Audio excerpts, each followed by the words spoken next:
हिंदी साहित्य कितने अंक का है बताइए? 500। 500 अंक का, बिल्कुल ठीक है। दो पेपर हैं, 250 अंक।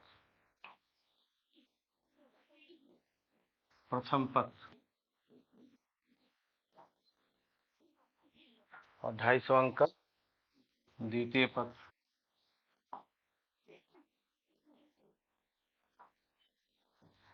फर्स्ट पेपर 250 अंक और सेकंड पेपर 250 अंक। फर्स्ट पेपर में क्या क्या है, क्या पढ़ना है? प्रथम पत्र में क्या पढ़ना है? इसके दो खंड हैं। पहला खंड क्या है? भाषा, भाषा खंड। और दूसरा है साहित्य का इतिहास। ने देखा होगा पाठ्यक्रम। पहला है भाषा खंड, दूसरा है साहित्य का इतिहास। साहित्य के इतिहास के दो खंड। जहां भी मन में कोई डाउट हो तो पूछिएगा। कविता खंड और दूसरा गद्य खंड, यानी कविता का इतिहास, हिस्ट्री ऑफ कविता का इतिहास। और दूसरा है गद्य का इतिहास।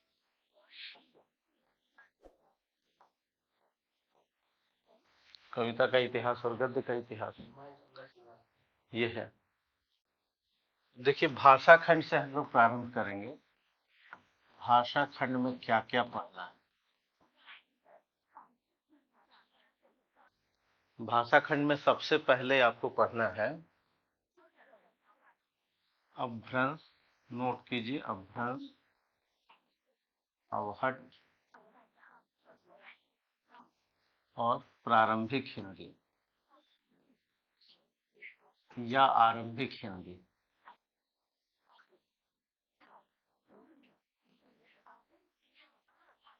पहला टॉपिक भाषा खंड का पढ़ना है अपभ्रंश, अवहट या प्रारंभिक हिंदी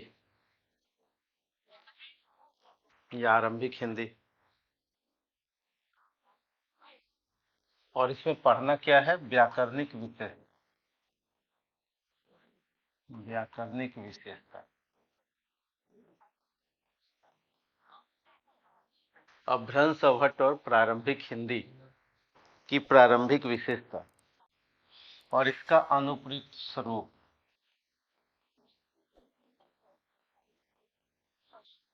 ये भाषा खंड का पहला टॉपिक और हर वर्ष यहाँ से सवाल रहते हैं, प्रत्येक वर्ष सवाल रहते हैं।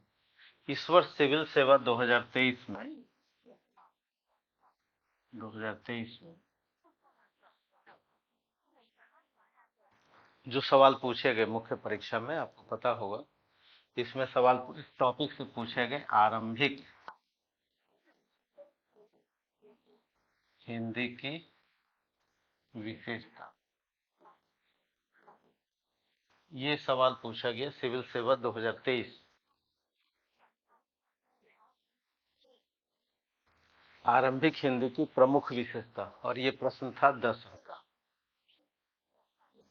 यानी आपको तैयारी करनी है उस टॉपिक में क्या क्या सवाल पूछे जा सकते हैं और पूछे गए हैं अभी तक, उसके आधार पर।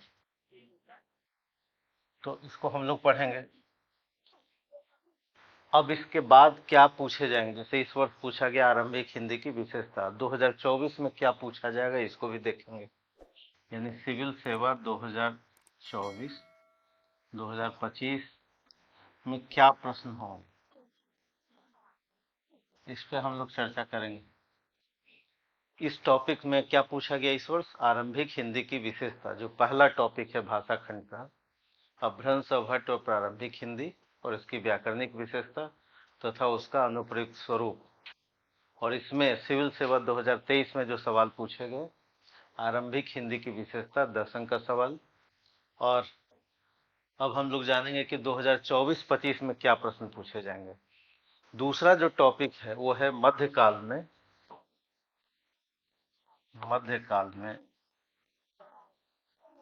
ब्रज भाषा एवं अवधि मध्यकाल में ब्रज एवं अवधि का साहित्यिक भाषा के रूप में विकास।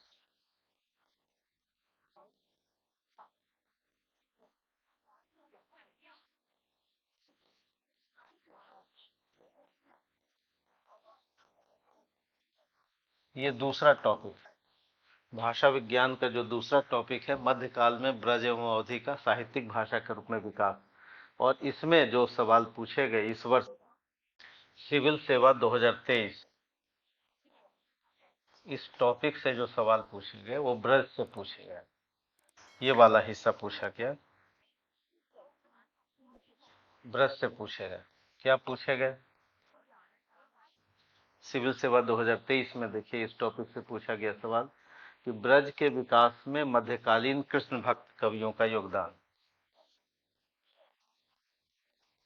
ब्रज के विकास में मध्यकालीन कृष्ण भक्त कवि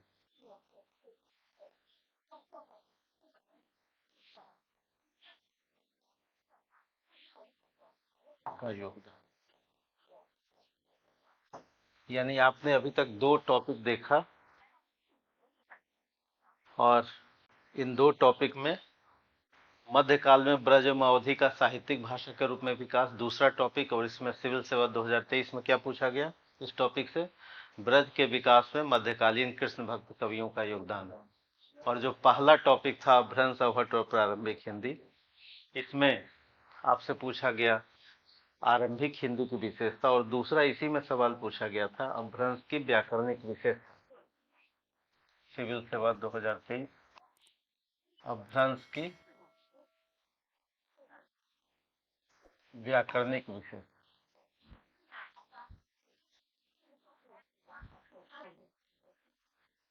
अभ्रंश की व्याकरणिक विशेषता यानी आपसे पहला जो टॉपिक है उसमें दो प्रश्न पूछे गए 10-10 अंक का।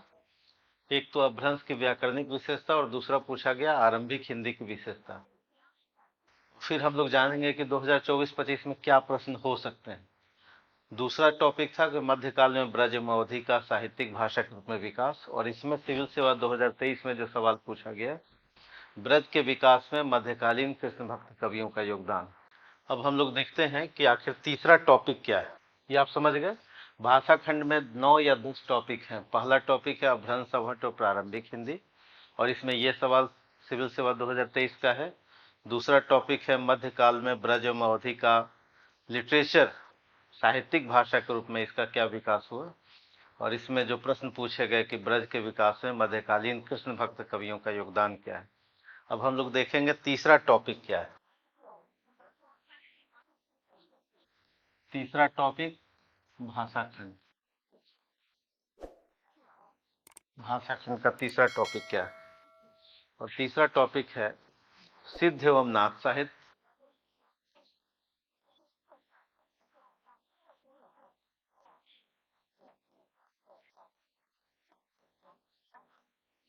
सिद्ध एवं नाथ साहित्य, खुसरो संत साहित्य,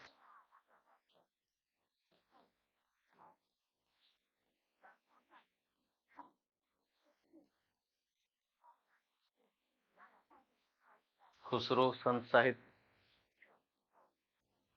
रहीम आदि कवियों,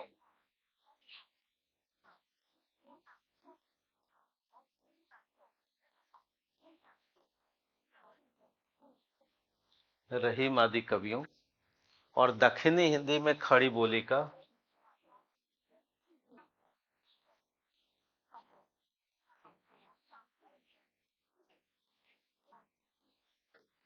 दक्षिणी हिंदी में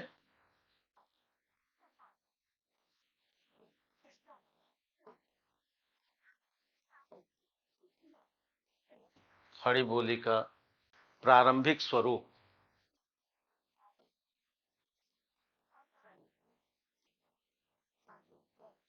ये भाषा खंड का तीसरा टॉपिक, और इसमें हम लोग देखेंगे कि आखिर सिविल सेवा 2023 में क्या पूछे गए और 24 में क्या पूछे जा सकते हैं। इस टॉपिक में आपसे जो पूछा गया सवाल वो है संत साहित्य में प्रयुक्त खड़ी बोली का स्वरूप।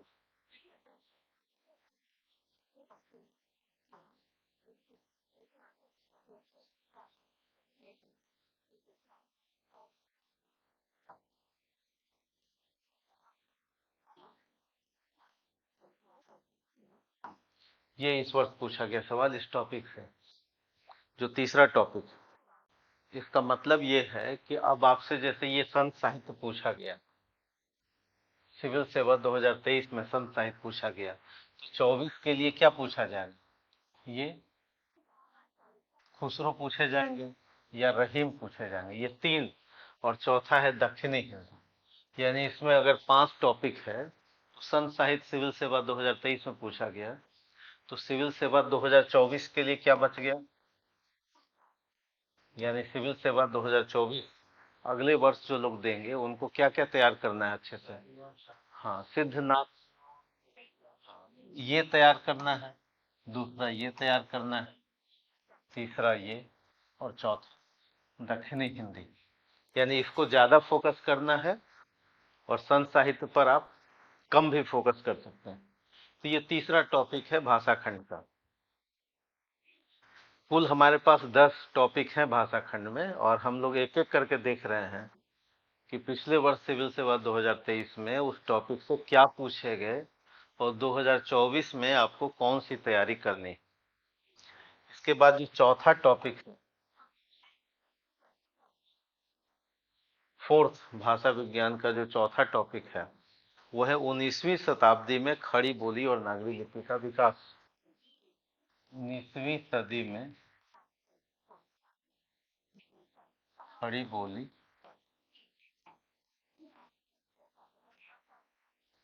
एवं नागरी लिपि का विकास। भाषा खंड का ये चौथा टॉपिक है, 19वीं सदी में खड़ी बोली और नागरी लिपि का विकास। और इस टॉपिक में सिविल सेवा 2023 में जो सवाल पूछे गए वो देखिए। सिविल सेवा 2023 में क्या सवाल पूछा गया? खड़ी बोली और नागरी लिपि का विकास। देवनागरी लिपि की वैज्ञानिकता, पहला सवाल पूछा गया। देवनागरी लिपि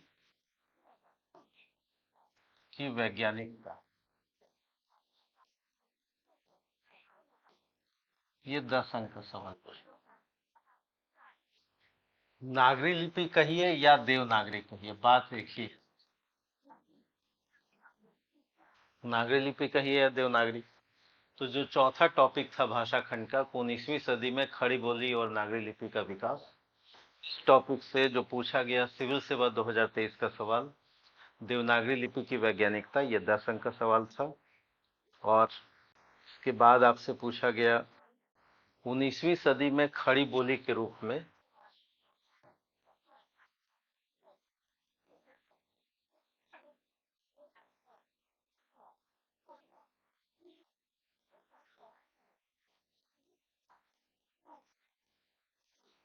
19वीं सदी में खड़ी बोली के रूप में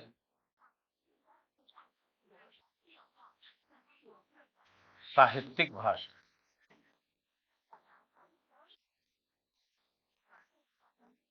साहित्यिक भाषा और चुनौतियां। यानी 19वीं सदी में खड़ी बोली साहित्यिक भाषा के रूप में जो विकसित होती है, साहित्यिक भाषा के रूप में जो प्रतिष्ठित होती है, उसमें प्रमुख चुनौतियों पर प्रकाश डालें। और प्रकाश, तो इस टॉपिक से यही सवाल पूछे गए, 2 सवाल पूछे गए। और एक और सवाल पूछा गया, देवनागरी लिपि के सुधार हेतु प्रयत्न।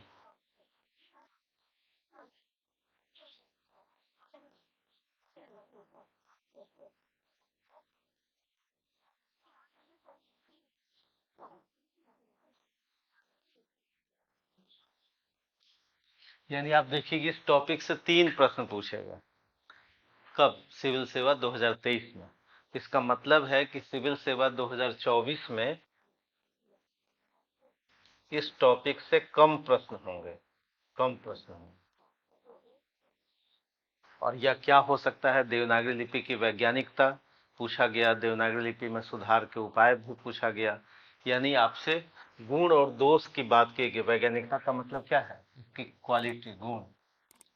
और दोष है तो कुछ सुधार, कुछ दोष होंगे तो उसमें सुधार की बात है। लेकिन विकास नहीं पूछा गया, तो आप 2024 में क्या पूछा जाए? देवनागरी लिपि का, देवनागरी लिपि का विकास, हाँ, ये पूछा गया। देवनागरी लिपि का विकास ये पूछा जा सकता है, यानी देवनागरी लिपि की वैज्ञानिकता पूछा गया आपसे। खड़ी बोली के रूप में, साहित्यिक भाषा के रूप में जो चुनौतियां मिली उस पर प्रकाश डाली, ये पूछा गया। और देवनागरी लिपि का सुधार ये पूछा गया, यानी कुछ दोष होंगे तो उसमें कुछ रिफॉर्म की बात होगी, तो वो पूछा गया। अब आगे जो पूछा जा सकता है कि इसमें ब्राह्मी लिपि से कैसे विकास हुआ देवनागरी लिपि का, इन सवालों पर, यानी हम लोगों ने 4 टॉपिक में क्या सवाल पूछे गए और क्या पूछा जाना चाहिए आगे। इसके बाद जो 5वां टॉपिक है, भाषा खंड का जो 5वां टॉपिक, वो है हिंदी भाषा और नागरी लिपि का मानकीकरण।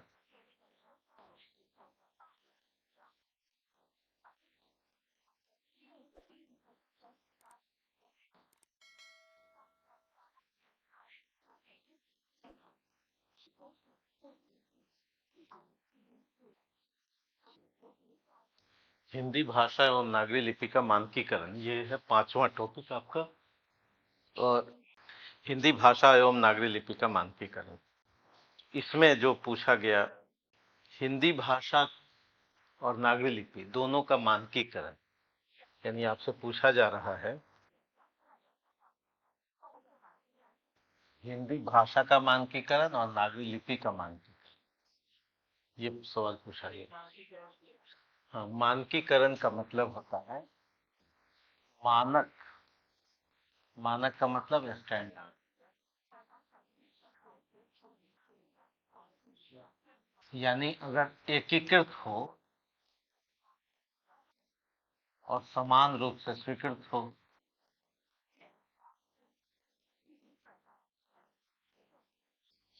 और कुछ दोष होंगे तो उसमें कुछ सुधार की बात होगी,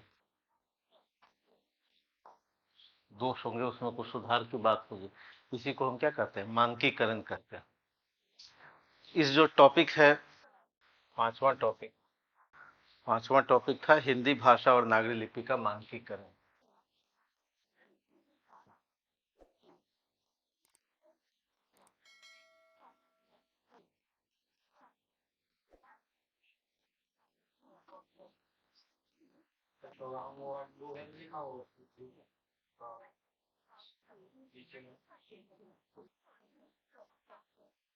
हिंदी भाषा और नागरी लिपि का मानकीकरण कर गया होगा। नागरी लिपि का मानकीकरण, आप पूछ रहे थे मानकीकरण क्या है? मानक, और जो प्रक्रिया है, मानक बनाने की जो प्रक्रिया है, जो प्रोसेस है, उसी को क्या कहते हैं? मानक का मतलब क्या हुआ? कोई चीज स्टैंडर्ड रूप में, स्टैंडर्ड रूप का मतलब है कि इसमें सर्व स्वीकृत होगा। दूसरा, सरलता भी होगी, आसान बनेगा। तीसरा, कि वह एकीकरण का माध्यम भी बनेगा, एकीकरण का माध्यम भी बनेगा। जैसे आप देखेंगे कि 1 केजी 1000 ग्राम का होता है, 1000 ग्राम हर जगह होगा, तो उसी को हम क्या कहेंगे? मानक। ऐसा नहीं होगा कि चांदनी चौक में 900 ग्राम का हो जाना है। कोई भी चीज मानक हो, मानक हो मतलब सर्व स्वीकृत हो, सरल हो, एकीकृत हो, और इसके साथ साथ अगर इसके संदर्भ में हम देखेंगे तो कहेंगे कि व्याकरण सम्मत होगा। क्या आ रहा है इसमें? ये क्यों आ रहा है? इरेजर का होगा ना? व्याकरण सम्मत।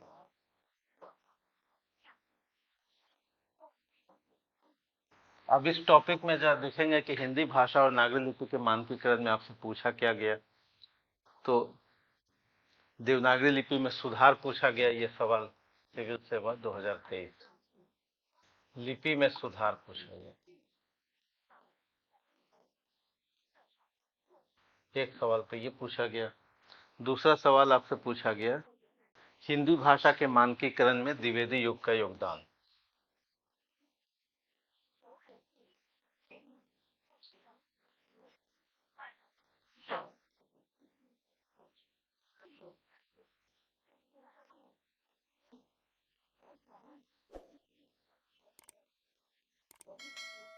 हिंदी भाषा के मानकीकरण में द्विवेदी युग का योगदान पूछा गया।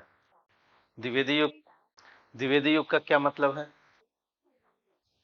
द्विवेदी युग का मतलब है 1900 से लेकर के 1918। महावीर प्रसाद द्विवेदी, इनका नाम क्या है? महावीर प्रसाद। यानी हिंदी भाषा के मानक रूप के विकास में महावीर प्रसाद द्विवेदी ने क्या योगदान दिया, ये आपसे पूछा गया सवाल। और लिपि में सुधार के लिए पूछा गया कि आखिर 20वीं सदी में कौन से प्रयास किए गए, स्वाधीन भारत में कौन से प्रयास किए गए, स्वतंत्र भारत में किए गए प्रयत्नों की चर्चा करें। और एक और सवाल पूछा गया कि लिपि में सुधार हेतु स्वतंत्र भारत में प्रयास क्या किए गए।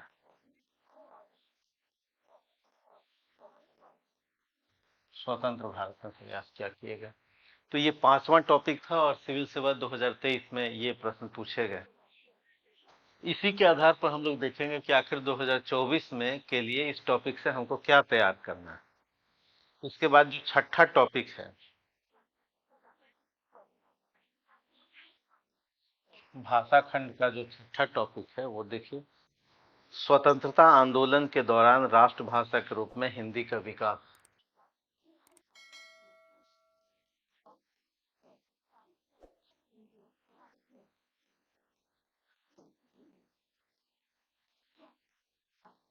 स्वतंत्रता आंदोलन के दौरान राष्ट्रभाषा के रूप में हिंदी का विकास।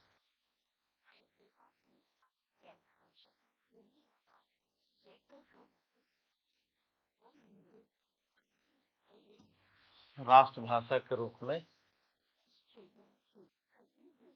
हिंदी का विकास।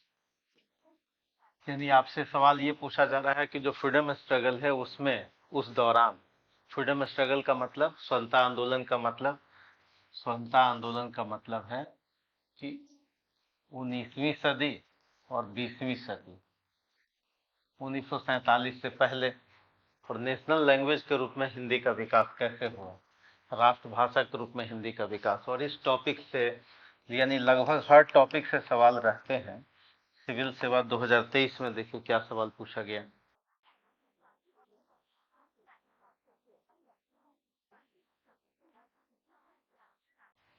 स्वाधीनता आंदोलन की संघर्ष भाषा के रूप में हिंदी की प्रतिष्ठा पूछा गया। स्वाधीनता आंदोलन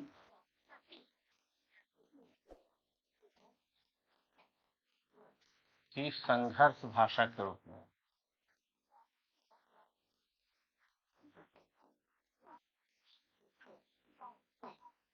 हिंदी की प्रतिष्ठा।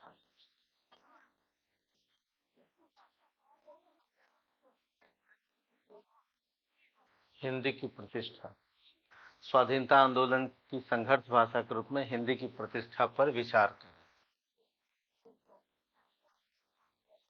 यानी किसी विद्यार्थी को कैसे पढ़ना चाहिए, क्या टॉपिक है और क्या सवाल पूछे गए, और फिर आगे क्या पूछे जा सकते हैं, हाँ, पूछे जाने की संभावना। ये आपका छठा टॉपिक था भाषा खंड का, कि स्वाधीनता आंदोलन के दौरान राष्ट्रभाषा के रूप में, नेशनल लैंग्वेज के रूप में हिंदी का डेवलपमेंट कैसे हुआ। स्वतंत्रता आंदोलन का मतलब है 19वीं और 20वीं सदी। हाँ, स्वाधीनता आंदोलन की संघर्ष भाषा, चूंकि भाषा हिंदी कैसे संघर्ष करती रही, हिंदी की प्रतिष्ठा पर विचार करें। और ये सवाल आपसे पूछा गया था 20 अंक का। ये सवाल कितने अंक का है? 20 अंक का है। 20 अंक का सवाल का मतलब है कि आपके पास 250 शब्दों में उत्तर लिखना है। 250 शब्द में उत्तर लिखने का इसका प्रयास करना है। और कितने मिनट में लिखना है? 14 मिनट में लिखना है। 14 मिनट में 250 शब्द लिखना है। हाँ, दोनों में अंतर रहता है ना। जीएस में थोड़ा शब्दों की संख्या ज्यादा रहती है लिखने, है ना। और हिंदी में निबंध में थोड़ा और कम रहता है। ठीक है, तो अभी हम लोग उस पर चर्चा करेंगे। उसके बाद ये तो हुआ छठा टॉपिक। इसके बाद जो सातवां है, भाषा खंड का जो सातवां टॉपिक, भारतीय संघ की राजभाषा के रूप में हिंदी का विकास। भारतीय संघ की राजभाषा, राजभाषा मतलब ऑफिशियल लैंग्वेज, राजभाषा के रूप में हिंदी का विकास।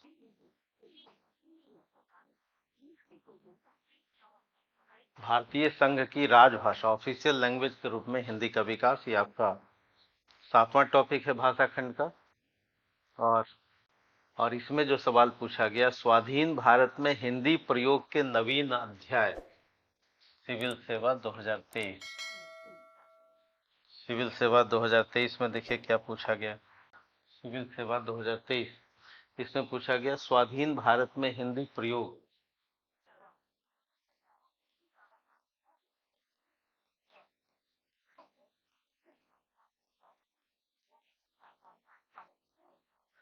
स्वाधीन भारत में हिंदी प्रयोग के नवीन अध्याय पर प्रकाश डालें।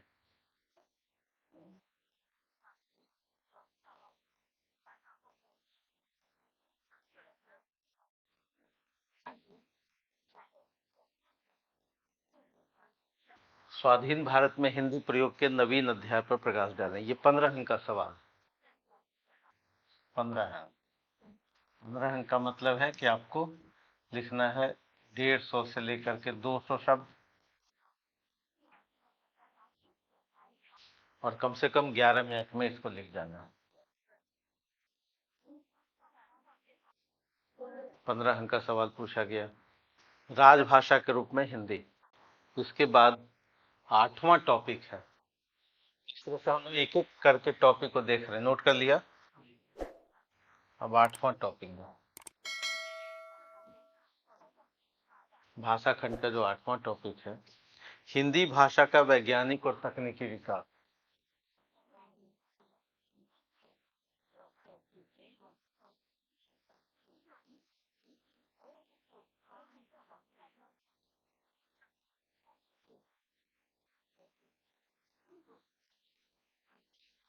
हिंदी भाषा का वैज्ञानिक, साइंटिफिक एंड टेक्नोलॉजिकल डेवलपमेंट।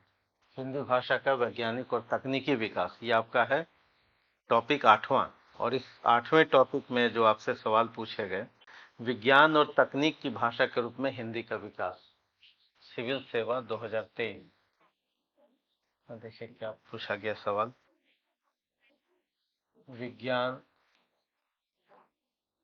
एवं तकनीक, देख रहे हैं वही शब्द ले लिया है प्रश्न में, विज्ञान एवं तकनीक की भाषा के रूप में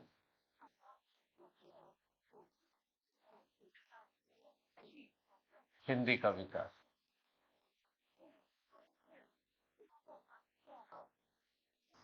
तो अगर आप किसी टॉपिक से प्रश्नों को देखेंगे तो प्रश्न रिपीट होते रहते हैं, इसलिए कोई विशेष चिंता की आवश्यकता नहीं है कि हमको इसमें क्या पढ़ना और क्या नहीं पढ़ना है।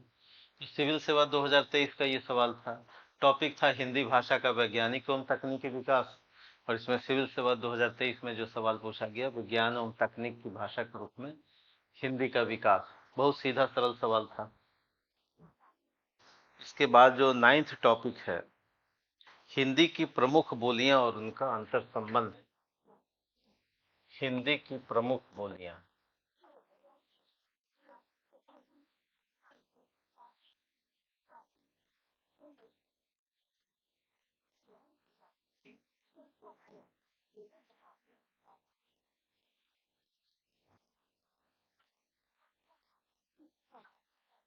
और उनका अंतर संबंध।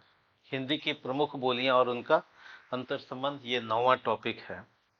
और इस 9th टॉपिक में जो आपसे सवाल पूछा गया, वो देखिए, पूर्वी एवं पश्चिमी हिंदी में अंतर, सिविल सेवा 2023। पूर्वी एवं पश्चिमी हिंदी में अंतर।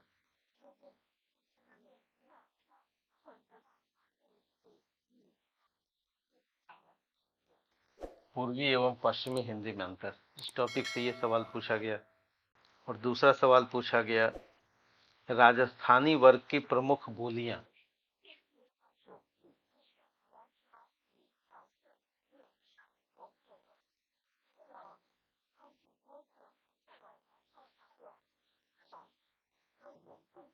प्रमुख बोलियां,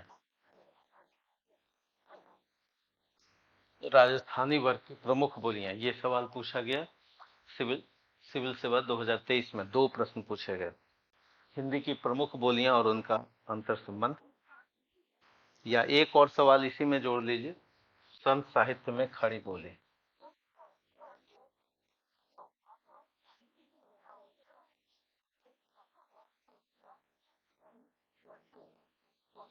तो इस तरह के सवाल आपसे पूछे जा रहे हैं, नोट कर लिया। हिंदी की प्रमुख बोलियां और उनका अंतर संबंध, और इसमें पूर्वी और पश्चिमी हिंदी में अंतर पूछा गया, राजस्थानी वर्ग की प्रमुख बोलियां पूछा गया, और संत साहित्य में खड़ी बोली। वैसे ये प्रश्न खड़ी बोली के डेवलपमेंट में भी पूछा रखा जा सकता है। इसके बाद जो 10वां टॉपिक है, और वो है मानक हिंदी की व्याकरणिक संरचना। 10, मानक हिंदी की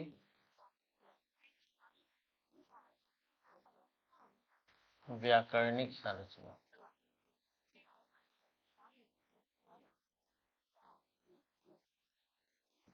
मानक हिंदी, आपने मानकीकरण देखा था हिंदी भाषा का, तो मानक हिंदी की व्याकरणिक संरचना। और इसमें मानक हिंदी की व्याकरणिक संरचना में इस वर्ष सिविल सेवा 2023 में मानक हिंदी का ग्रामर क्या होगा, सिविल सेवा 2023 में इस टॉपिक से कोई प्रश्न नहीं। जब प्रश्न नहीं थे तो सिविल सेवा 2024 में ये इंपॉर्टेंट हो जाता है,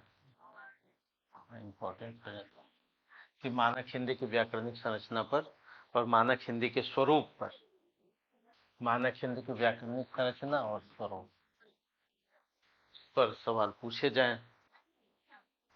वैसे सवाल ये पूछा गया था कि हिंदी भाषा के मानकीकरण में द्विवेदी युग का योगदान क्या है, लेकिन ग्रामर पर कोई सवाल नहीं पूछा गया, तो सिविल सेवा 2023 में इसमें प्रश्न नहीं है।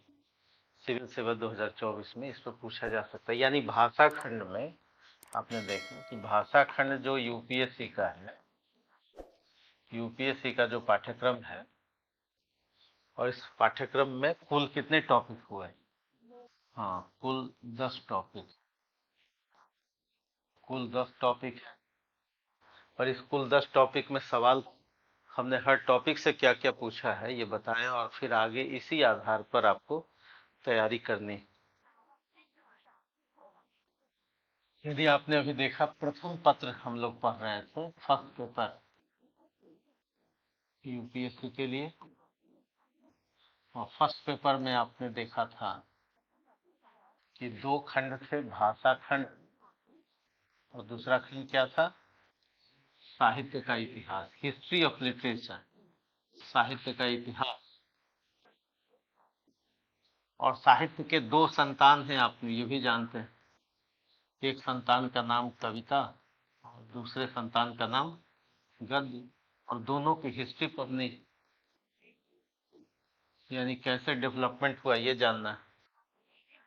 ये रहता है 125 अंक का सवाल, और ये भी रहता है 125 अंक का, 125 अंक का रहता है। इस 125 अंक में जो प्रश्न की जो प्रकृति रहती है, आप जानते हैं कि 1, 2, 3, 4 प्रश्न रहते हैं, और ये रहता है 5, 6, 7, 8, यानी कुल प्रश्नों की संख्या कितनी रहती है? 8 रहती है। जो फर्स्ट पेपर है यूपीएससी का, ये कितने अंक का है? 250 अंक का। प्रश्न कितने रहते हैं? कुल प्रश्न रहते हैं 8। लिखना कितना रहता है? 5 प्रश्न लिखने होते हैं। 5 प्रश्न लिखने होते हैं ये। हाँ, यानी 50 अंक का प्रश्न रहता है एक, 5 लिखने हैं, ये 250 अंक। आपको दिए गए कितने प्रश्न रहते हैं? 8। लिखना कितना होता है? 5। हाँ, पहला और पांचवा बिल्कुल कंपलसरी है। पहला में 5,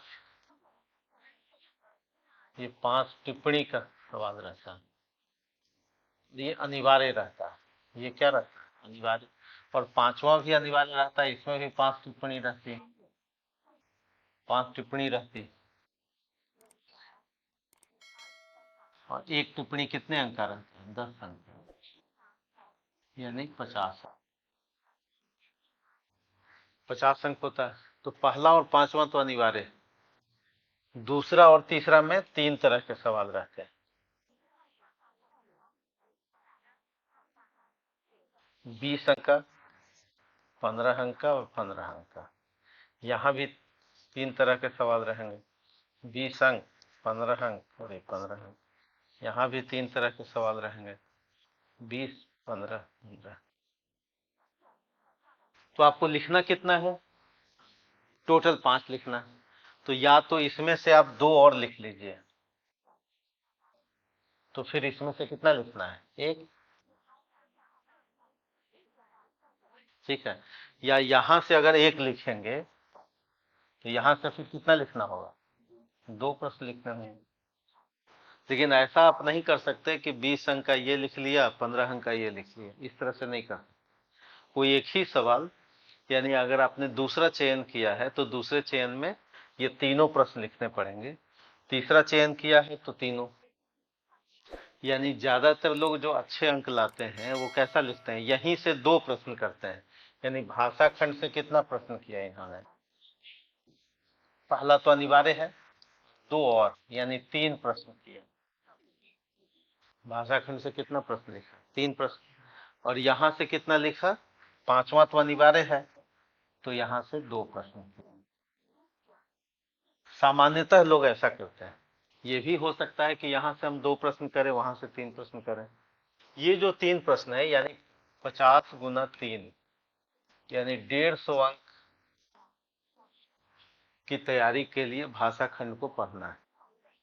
यानी 250 में 150, अगर 3 प्रश्न यहां से करते हैं तो भाषा खंड कितने अंक का हो गया आपके लिए? 150 अंक का। 150 अंक का, 150 अंक में कितने टॉपिक हैं? 10।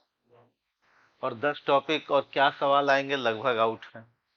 यानी भाषा खंड की तैयारी कोई विद्यार्थी 15 दिन में कर सकता है। अगर अच्छे से तार्किक रूप से पढ़े तो इस 150 अंकों की तैयारी वो 15 दिनों में कर सकता है। क्योंकि पाठ्यक्रम बहुत सीमित है, छोटा है, और इसको किस तरह से तैयार करें इसको हम लोग एक एक करके देखेंगे। यहाँ तक कोई सवाल आपके मन में? कोई सवाल नहीं? कोई डाउट है? नहीं है, कोई डाउट नहीं। ठीक है, तो हम लोग इसी में, यानी भाषा खंड में,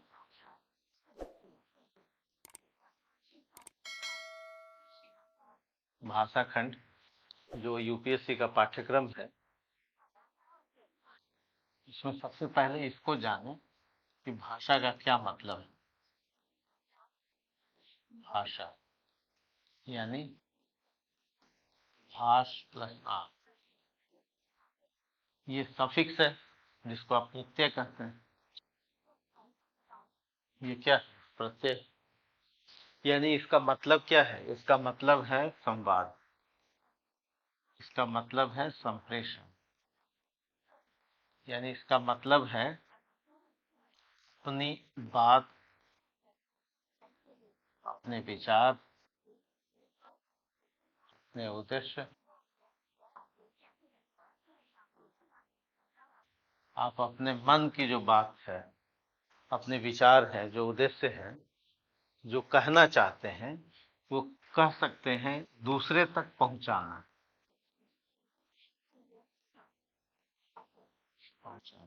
यानी संप्रेषण। तो भाषा का मतलब क्या हुआ? कि अपनी बात आप दूसरों तक क्या करते हैं? पहुंचाते हैं। और ये जो पहुंचाने का माध्यम है, इसको मीडियम ऑफ कम्युनिकेशन कहते हैं, वही क्या? भाषा है। अब ये भाषा मौखिक भी हो सकती है और लिखित भी हो सकती है। अपनी बात आप कई तरह से पहुंचा सकते हैं। मौखिक भी हो सकती है, सांकेतिक भी हो सकती है, लिखित भी हो सकती है, संकेतों में भी पहुंचा सकते हैं, बोल के पहुंचा सकते हैं, संकेत में और लिख करके भी पहुंचा सकते हैं। मान लिया कोई व्यक्ति कुछ न बोले तो लिख के पहुंचा सकता है। जब लिख के पहुंचाता है तो इसी को लिपि कहते हैं, उसको स्क्रिप्ट कहते हैं। यानी लिपि क्या है? भाषा का रिटेन फॉर्मेट। और जो जुबान यानी मौखिक रूप से हम पहुंचाते हैं, जैसे कबीर ने लिखा नहीं, कबीर ने अपनी बात केवल बोल करके ही पहुंचाई। क्योंकि कबीर क्या थे? लिपि का उनको ज्ञान नहीं था, तो बोल करके उन्होंने समाज तक पहुंचाया। कई बार हम संकेतों में भी भाषा को पहुंचाते हैं। तो इस तरह से भाषा के मुख्यतः दो रूप हैं, एक तो बोल करके और दूसरा लिख करके।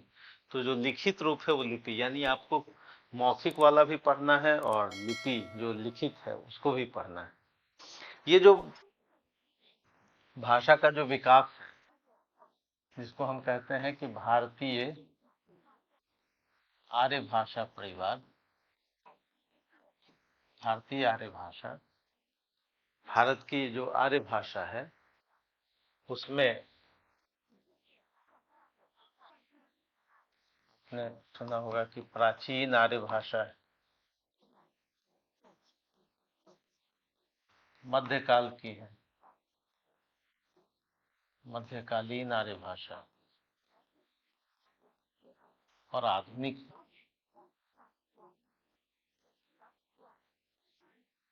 प्राचीन आर्य भाषा परिवार है, मध्यकाल का है और आधुनिक है।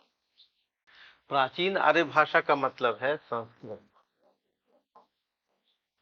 प्राचीन आर्य भाषा का क्या मतलब है? संस्कृत। और संस्कृत का जो समय है 2000 बीसी से 500 बीसी।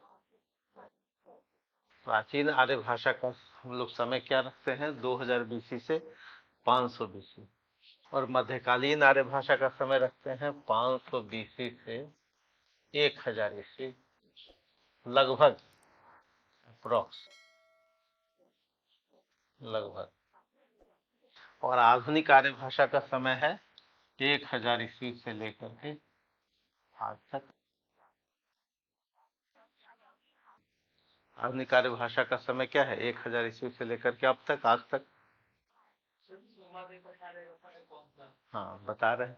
मध्यकालीन आर्य भाषा में जो पहला स्टेज है वो है पाली, दूसरा स्टेज है प्राकृत, तीसरा स्टेज है अभ्रंश और चौथा है अवहट। और आधुनिक आर्य भाषा में क्या है? प्रारंभिक हिंदी, मध्यकालीन हिंदी और आधुनिक हिंदी।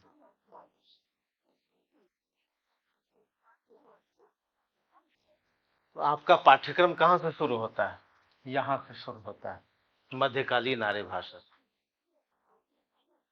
ये आपको पढ़ना नहीं है, संस्कृत ऑप्शनल होता तो ये पढ़ना होता।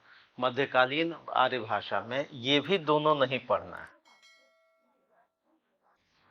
पाली को आप प्रथम प्राकृत कर, पाली को हम क्या कर सकते हैं? प्राकृत का पहला फेज कर सकते। महात्मा बुद्ध ने इस भाषा में अपने विचार व्यक्त किए। तो पाली है, प्राकृत है, अभ्रंश है और अवहट। पाली का समय क्या है? 500। पाली प्राकृत का समय है 500 बीसी से लेकर के 500 ईस्वी। पाली प्राकृत का समय है 500 बीसी से 500 ईस्वी। आपका जो कोर्स शुरू होता है, यूपीएससी का कोर्स यहां से शुरू होता है, अभ्रंश। आपने देखा है कि भाषा खंड का पहला टॉपिक क्या है? अभ्रंश, अवहट और प्रारंभिक हिंदी, ये वाला है भाषा खंड का जो पहला टॉपिक है। ये फर्स्ट टॉपिक जहां से आपको पढ़ना है। पहला टॉपिक अभ्रंश अवहट और प्रारंभिक हिंदी। यहाँ से पढ़ना है। अभ्रंश का समय क्या है? 500 ईस्वी से लेकर के 900 ईस्वी, लगभग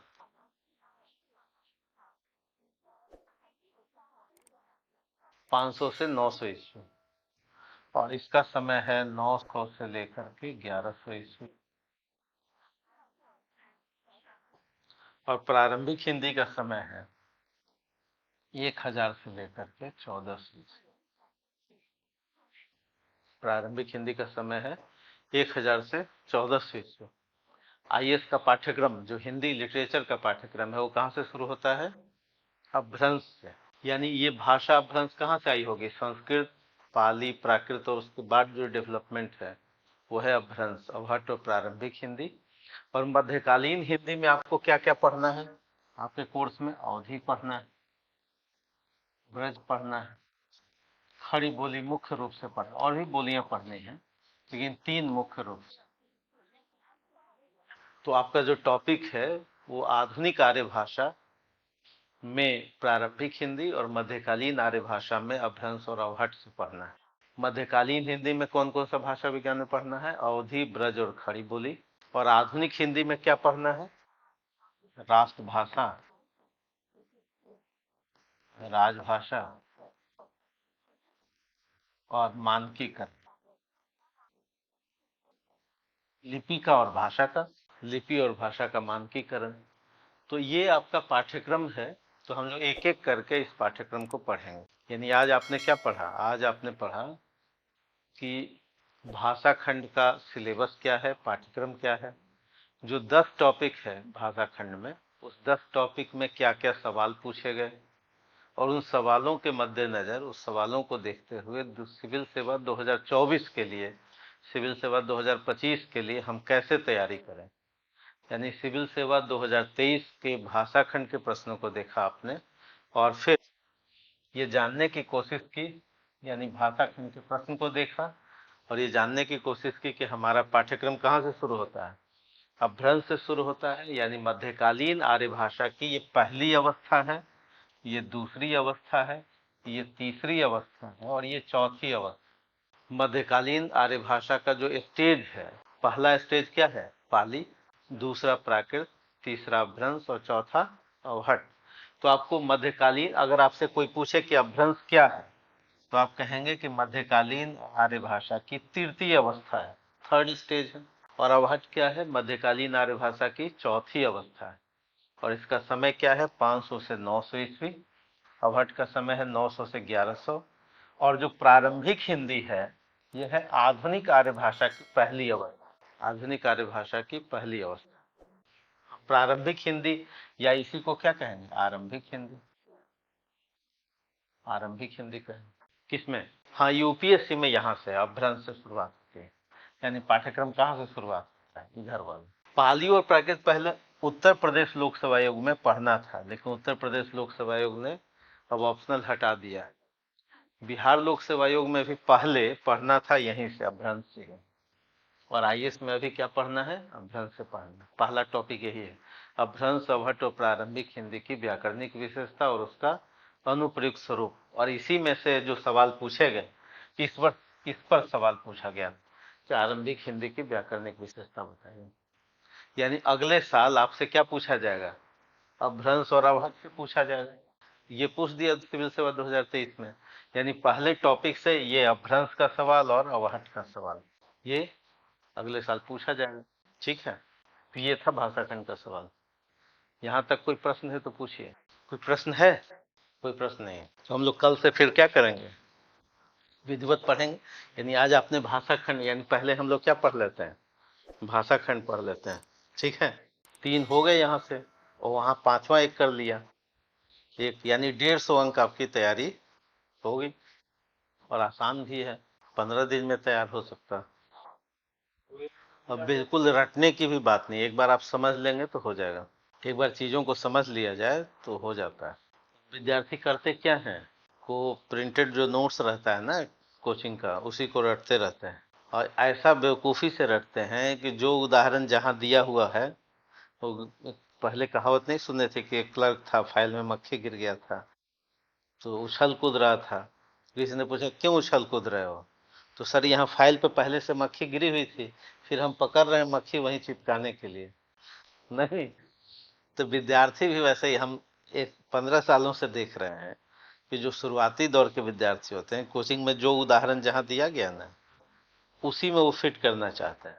उसके लिए वो बहुत प्रयास करते हैं, रटते हैं, मतलब ठीक उसी तरह से जैसे मक्खी गिरा हुआ है और उसको वहां वो पेस्ट करना चाहते हैं। है ना? इसका कारण क्या है? इसका कारण है कि शिक्षक से उनको भेंट होती नहीं है, तो वो देखते हैं नोट्स, सर ने ऐसे लिखाया हुआ है, तो उसी को वो पेस्ट करना चाहते हैं। ठीक है।